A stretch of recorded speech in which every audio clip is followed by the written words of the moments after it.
मैं ही क्यों गरीब हूँ, गौतम बुद्ध की प्रेरणादायक कहानी। वैसे तो कहते हैं भगवान ने किसी को गरीब नहीं बनाया है, उन्होंने हर किसी को इतना दिया है कि वो अपना जीवन गुजार सकें, और अगर किसी को जरूरत से कम भी दिया है तो भगवान उसके लिए कुछ न कुछ ऐसी व्यवस्था कर ही देते हैं। उनका जीवन चलता रहता है। हम अक्सर दूसरों की अमीरी देखकर अपनी अमीरी और गरीबी का अंदाजा लगाते हैं। यदि हमारे पास 10 रुपये हों और सामने वाले के पास 100, तो हम अपनी नजरों में गरीब हो जाते हैं और सामने वाला अमीर हो जाता है। हम ये नहीं सोचते कि एक व्यक्ति कितनी मेहनत से रुपये कमाता है, 100 काम कर रहा है, उसकी जरूरतें क्या हैं। हम तो बस दूसरे की दौलत देखते हैं और अपनी राय बना लेते हैं। गौतम बुद्ध की आज की प्रेरणादायक कहानी के माध्यम से आप जानेंगे कि भगवान बुद्ध के अनुसार कौन धनवान और धनवान व्यक्ति होता है। साथ ही आप यह भी समझ जाएंगे कि गौतम बुद्ध हर व्यक्ति को अमीर क्यों कहते थे। गौतम बुद्ध की कहानी आपको बहुत प्रभावित करेगी और बुद्ध की इस प्रेरणादायक कहानी से मिली सीख आपके बहुत काम आएगी। एक बार की बात है, ऐसा हुआ, एक राज्य के राजा ने गौतम बुद्ध को कुछ दिनों के लिए अपने राज्य में आने का निमंत्रण दिया। बुद्ध ने उस राजा का निमंत्रण स्वीकार कर लिया और अपने कुछ शिष्यों के साथ उस राज्य में चले गए। राजा ने बुद्ध से मुलाकात की और उनसे कुछ दिन वहां रहकर अपने राज्य के लोगों की समस्याओं का समाधान करने और उन्हें धार्मिक मार्ग पर चलने की शिक्षा देने का अनुरोध किया। बुद्ध ने राजा की बात मान ली और इस राज्य में 3 दिनों के लिए एक धार्मिक परिषद आयोजित करने का निर्णय लिया। गौतम बुद्ध के आगमन की खबर पूरे राज्य में फैल गई और धार्मिक सभा के पहले ही दिन बहुत से लोग आए।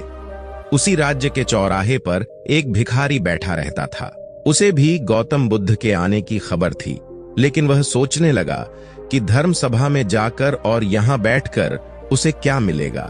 जैसे जैसे लोग आएंगे वे मुझे भिक्षा में कुछ न कुछ अवश्य देंगे। पहले दिन कई लोग आए और इस भिखारी ने अच्छी खासी कमाई की।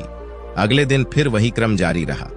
भिखारी ने भीख मांगने के साथ साथ यह भी देखा कि धार्मिक सभा में जाते समय लोग उदास और दुखी हो रहे थे और उन्होंने उसे कुछ दिया भी नहीं। जब वह बुद्ध से मिलकर वापस आता है तो बहुत खुश दिखता है और खुशी खुशी भिक्षा भी देता है। यही सोचते सोचते दूसरा दिन भी बीत गया। तीसरे दिन जब बहुत कम लोग आए तो भिखारी परेशान हो गया। उसने कमाई नहीं की। उसने सोचा कि बुद्ध तो सबकी समस्याओं का समाधान दे रहे हैं, तो क्यों न मैं भी उनके पास जाऊं और अपनी गरीबी दूर करने का उपाय पूछूं। ऐसा सोचकर वह भी धर्म सभा में गया, लेकिन वहां लंबी कतार थी। बड़ी मुश्किल से उनकी बारी आई। बुद्ध के पास पहुंचकर उसने प्रणाम किया और कहा, प्रभु, इस गांव में सभी लोग सुखी हैं और सभी लोग धनवान तथा सुख सुविधा संपन्न हैं। फिर मैं गरीब क्यों हूं? तुम गरीब हो क्योंकि तुम हमेशा दूसरों से मांगते रहते हो, लेकिन कभी किसी को कुछ नहीं देते हो। भगवान बुद्ध ने उस भिखारी को देखा। आपको लगता है कि लोग तुम्हें भीख में बहुत सारा धन देंगे, लेकिन आप किसी को बदले में कुछ भी नहीं देना चाहेंगे। यह सुनकर भिखारी बड़े आश्चर्य से बोला, हे प्रभु, क्या मैं लोगों को कुछ दूंगा? मैं भीख मांगकर ही गुजारा करता हूं। मेरे पास देने को आखिर है क्या? बुद्ध कुछ देर के लिए चुप हो गए और कुछ देर रुककर बोले, तुम बहुत मूर्ख हो। भगवान ने तुम्हें और हम सभी को किसी को देने या दूसरों के साथ बांटने के लिए बहुत कुछ दिया है। आपने एक मुस्कान दी है जिसे आप दूसरों के साथ साझा कर सकते हैं और उन्हें आशा और उम्मीद दे सकते हैं। तुम्हें आवाज दी गई है जिससे तुम मीठे बोल बोलकर लोगों की प्रशंसा कर सकते हो। तुम्हें 2 हाथ दिए गए हैं जिससे तुम दूसरों की मदद कर सकते हो। तुम्हें एक स्वस्थ शरीर दिया है जिससे तुम भीख मांगने के बजाय कड़ी मेहनत कर सकते हो। जिस व्यक्ति को भगवान ने बिना किसी कमी के ये चीजें दी हैं, वह कभी गरीब नहीं हो सकता। आप सिर्फ अपनी सोच के कारण गरीब हैं। जैसे ही आप इस सोच से बाहर निकलेंगे, आप खुद को दूसरों की तरह अमीर समझने लगेंगे और आपकी जिंदगी भी बेहतर हो जाएगी। दूसरों की खुशी देखकर अपनी तुलना दूसरों से न करें।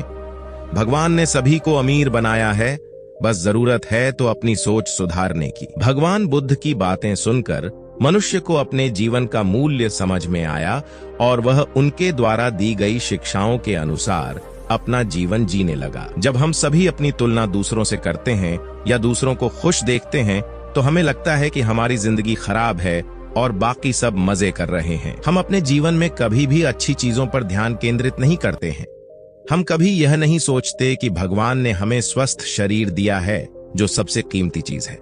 आप कितने भी अमीर क्यों ना हो, अगर आपका शरीर उपयोगी नहीं है तो वह पैसा भी किसी काम का नहीं है। और वहीं अगर आप गरीब हैं लेकिन आपका शरीर बिल्कुल स्वस्थ है तो आप अपने आप में एक अमीर व्यक्ति हैं। कोरोना काल में हम सभी ने देखा है कि पैसे से ज्यादा जरूरी स्वस्थ शरीर है।